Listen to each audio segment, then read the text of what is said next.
Hello everyone. दोस्तों, ULIP को लेके बहुत सी वीडियोस यूट्यूब पे अवेलेबल है और मैंने नोटिस किया है बहुत बड़े बड़े यूट्यूबर्स अक्सर यूलिप को क्रिटिसाइज करते हैं। अब उसकी वजह कुछ भी हो सकता है उनका पर्सनल एक्सपीरियंस अच्छा ना रहा हो, या उसके बारे में लिमिटेड इन्फॉर्मेशन उनके पास हो, या फिर वो अपनी वीडियो को वायरल करने के लिए ऐसा करते हैं।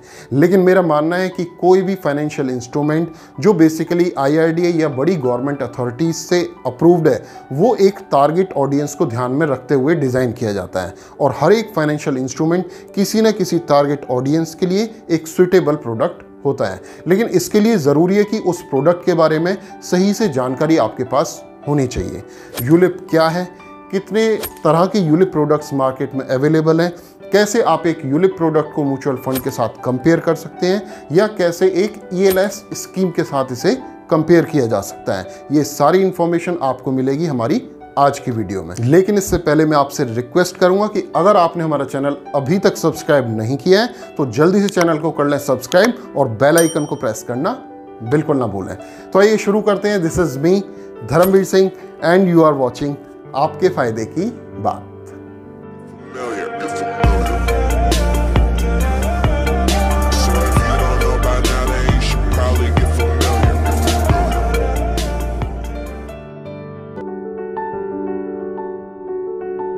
ULIP unit linked insurance plan एक इन्वेस्टमेंट कम इंश्योरेंस प्रोडक्ट होता है जिसमें इंश्योरेंस कंपनी आपके लिए एक डाइवर्सिफाइड पोर्टफोलियो डिज़ाइन करती है। इस पॉलिसी में सालाना जो भी प्रीमियम देना आप डिसाइड करते हैं, उस प्रीमियम को मनी मार्केट, डेट और इक्विटी फंड में एक पर्टिकुलर रेशियो में इन्वेस्ट किया जाता है। ये रेशियो क्या होगा, ये कंप्लीटली डिपेंड करता है कस्टमर के रिस्क एपेटाइट पे।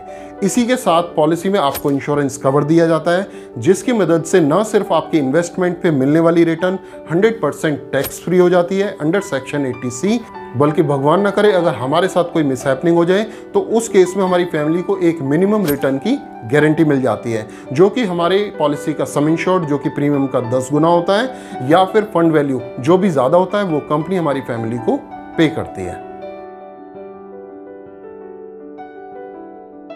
यूलिप प्रोडक्ट्स में कई तरह की कैटेगरीज अवेलेबल है। One such classification is on purpose base. आप ये प्रोडक्ट बच्चों की एजुकेशन के लिए लेना चाहते हैं, अपनी रिटायरमेंट के लिए लेना चाहते हैं, या फिर वेल्थ क्रिएशन के लिए।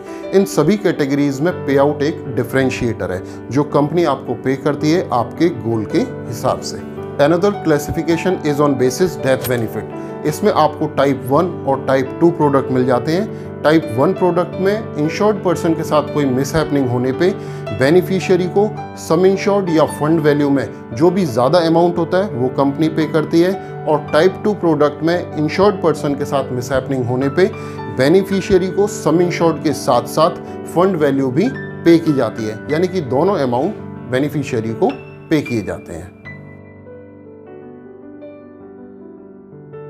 अक्सर लोग यूलिप और म्यूचुअल फंड को कंपेयर करने की कोशिश करते हैं, जबकि ये दोनों बिल्कुल डिफरेंट प्रोडक्ट्स हैं। जहां यूलिप को एक इंश्योरेंस कंपनी डिज़ाइन करती है, वहीं म्यूचुअल फंड्स को एसेट मैनेजमेंट कंपनीज बनाती हैं।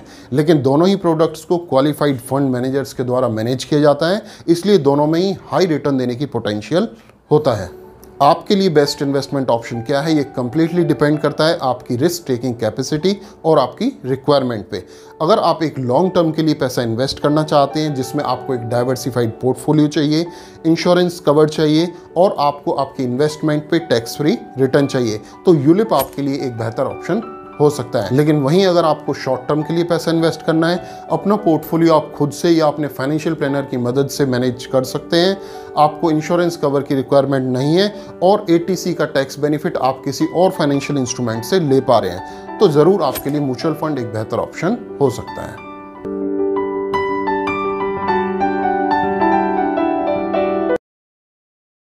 How to compare ELSS and ULIP. ELSS एक तरह की म्यूचुअल फंड स्कीम है जहां पे आपका फंड इक्विटीज़ में इन्वेस्ट किया जाता है, जबकि यूलिप एक इन्वेस्टमेंट कम इंश्योरेंस प्रोडक्ट है जो इंश्योरेंस कंपनीज प्रोवाइड कराती हैं।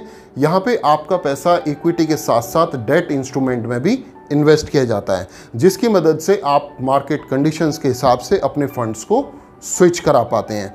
आपके इन्वेस्टेड अमाउंट का एक छोटा सा हिस्सा आपके इंश्योरेंस प्रीमियम के लिए भी कंपनी आपसे चार्ज करती है। ये दोनों ही स्कीम्स टैक्स सेविंग स्कीम्स हैं। इसमें इन्वेस्ट किए जाने वाला पैसा under section 80C tax free होता है। ऑफ कोर्स 1.5 लाख रुपए की 80C की लिमिट दोनों जगह एप्लीकेबल होती है। इस इन्वेस्टमेंट पे मिलने वाली रिटर्न के ऊपर आपको लॉन्ग टर्म कैपिटल गेन पे करना होता है, जो होता है 10%, और ये अमाउंट भी आप केवल तभी पे करते हैं जब आपको आने वाली रिटर्न 1 लाख के स्लैब को क्रॉस कर लेती है। ELSS कंपैरेटिवली ज़्यादा लिक्विड इंस्ट्रूमेंट माना जाता है क्योंकि यहाँ पे 3 साल का लॉक इन पीरियड होता है, जबकि यूलिप में 5 साल का लॉक इन होता है। लेकिन जहाँ यूलिप में आप 5 साल के बाद 100% अमाउंट को विड्रॉ करा सकते हैं, वहीं ELSS में 3 साल बाद आप सिर्फ उस अमाउंट को विड्रॉ करा पाते हैं जो अब से 3 साल पहले आपने डिपॉजिट किया था। अगर बात करें कॉस्टिंग की, तो ELSS में एक्सपेंस रेशियो 1.65% से लेके 2.25% तक होता है, जबकि यूलिप में 2.25% से लेके 3.25% तक होता है। लेकिन लॉन्ग टर्म यानी कि 10 साल से ज़्यादा टाइम के लिए अगर आप इन्वेस्ट कर रहे हैं तो दोनों में कॉस्टिंग ऑलमोस्ट सेम आती है। So this was all about ULIP. दोस्तों, अगर आपको लगता है कि इस वीडियो से यूलिप के बारे में आपको अच्छी इन्फॉर्मेशन मिली है तो आप वीडियो को लाइक ज़रूर करें, और हाँ, अगर आपने हमारा चैनल अभी तक सब्सक्राइब नहीं किया है तो चैनल को कर लें सब्सक्राइब और बेल आइकन को प्रेस करना बिल्कुल ना भूलें, ताकि हमारी सभी अपकमिंग वीडियोस की नोटिफिकेशंस आपको टाइम टू टाइम मिलती रहें। तो दोस्तों, आज के लिए इतना ही। मिलता हूँ आपसे नेक्स्ट वीडियो में आपके किसी और फायदे की बात के साथ। Till then, take care.